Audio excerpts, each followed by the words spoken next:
शिवं शिवं।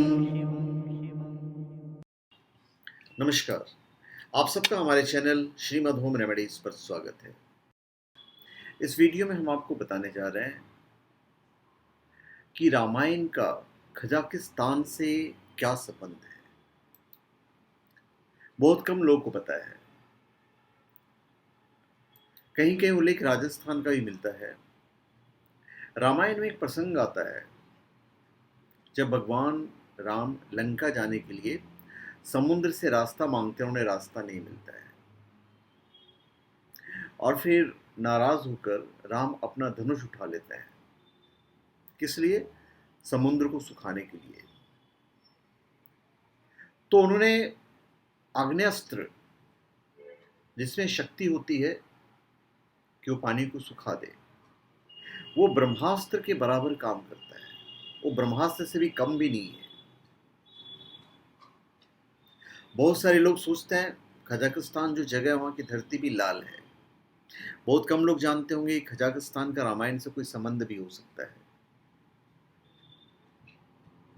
तो जब भगवान श्री राम नाराज हो गए,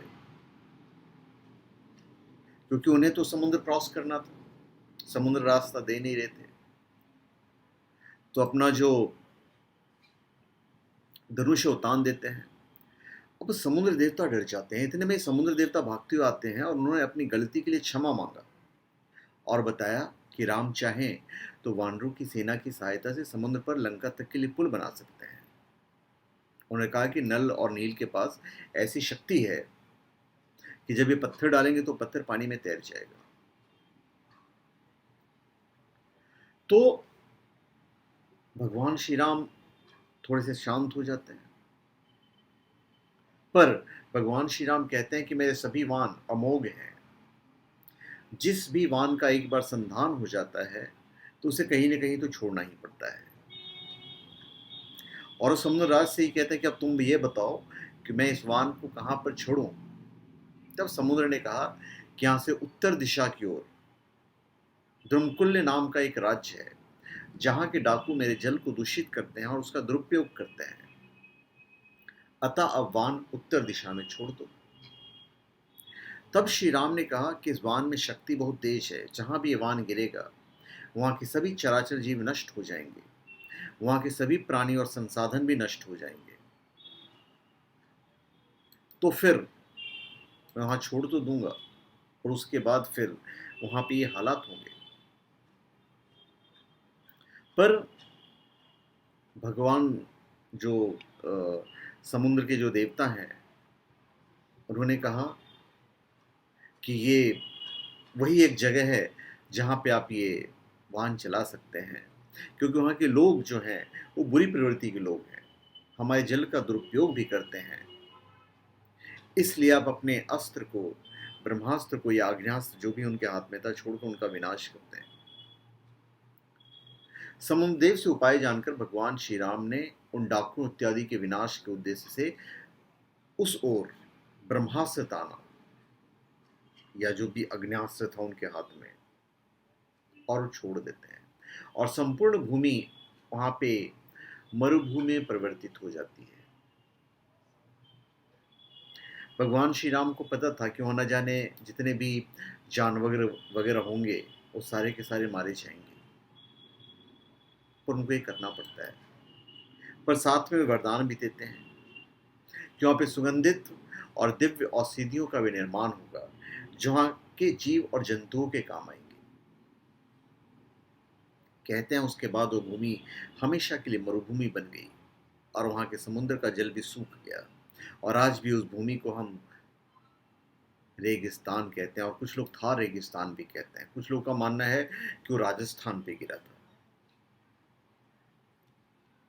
तो एक्चुअली में जो प्रूफ कहता है वो ये है कि आज का कजाकिस्तान ही वह द्रमकुल्य देश था।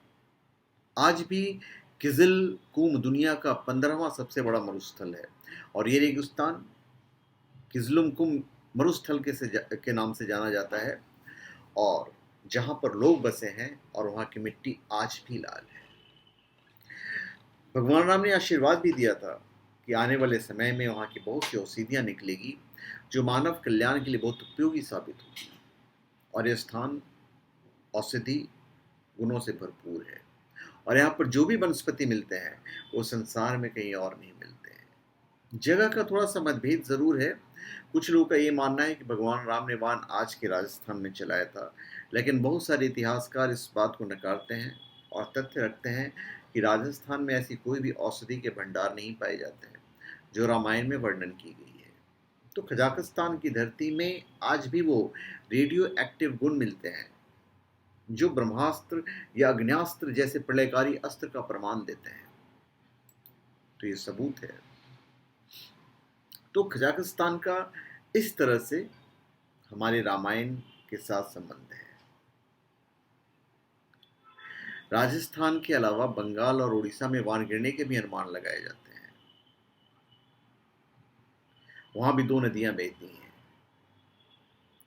लेकिन उनका कोई ऐसा आधार नहीं दिखाई देता। ज़्यादातर विद्वान कजाकिस्तान की किजिलकुम मरुभूमि के दावे को ही सही मानते हैं। उनके अनुसार इस बात की संभावना है कि हजारों साल पहले इस इलाके में जलदस्यु रहते रहे हों, जिन्हें वाल्मीकि ने आभीर नाम से संबोधित किया है। और इस बात की संभावना है कि वो जलदस्यु पूरे अरब सागर और हिंद महासागर के इलाकों में लूटपाट करते रहे हों, जिसकी कहानी को रामायण में इस तरह से बताया गया। भारत में कुछ लोग ये भी दावा करते हैं कि द्रुमकुल्य में जिस आभीर जाति पर ब्रह्मास्त्र या अग्न्यास्त्र चलाने की बात कही गई है वो दरअसल अहिर जाति के हैं। तो इस आधार पर यह बताने की कोशिश होती है कि भगवान राम ने अहिरों के समूल नाश करने के लिए ब्रह्मास्त्र चलाया था। हालांकि ये थोड़ी किसी की मनगढ़ंत कल्पना से अधिक कुछ भी नहीं है।